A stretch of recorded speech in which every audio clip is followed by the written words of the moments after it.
And, sometimes heroes, they need a little help and they need to be rescued too. Yeah, so this morning we're shining a light on the mental health crisis and the pressures that first responders experience each and every day. CDC data shows police and firefighters are more likely to die by suicide than in the line of duty.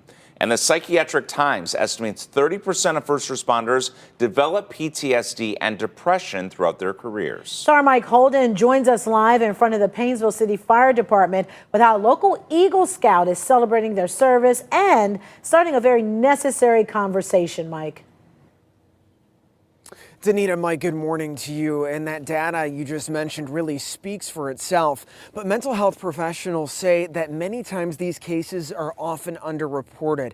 And that's why it's so important to talk about this first and foremost. As we're live right here in front of this Painesville PTSD memorial, it reads, "While a day may end in darkness, the light of that day is the source of life to all that are blessed by its touch." And the kid behind this entire thing says we need to start the dialogue now.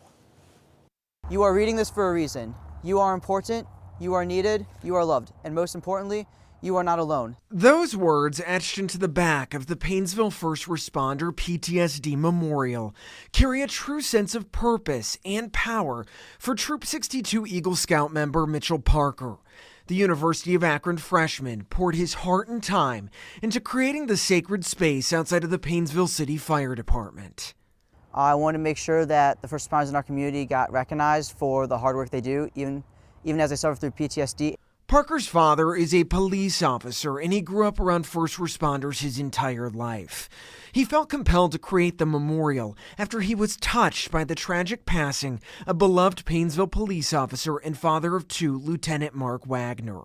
Wagner took his own life at age 38 after a battle with PTSD back in 2019. When I found out, I cried because it was the first thing that they did to honor Mark. Mark's widow, Terry, says there is such a stigma around suicide in first responders that many are afraid to speak about it or even honor their legacy.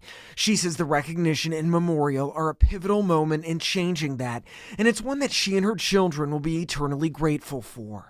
To know that someone is recognizing their dad as a hero means so much to them, and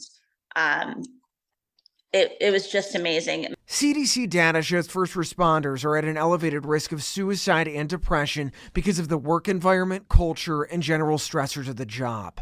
Parker managed to successfully enlist a small army of donors, volunteers, Painesville City officials, and North Coast Memorials to complete the project. He hopes it starts an important conversation about overall mental health, but also highlights the courage and bravery of our local heroes who oftentimes suffer in silence.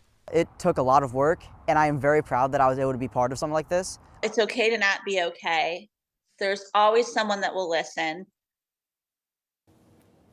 And that is what is so important. Now, this memorial is officially open to the public, and as you're getting a live look right now, it is just steps away from the 9/11 Memorial Garden right here in front of the fire department.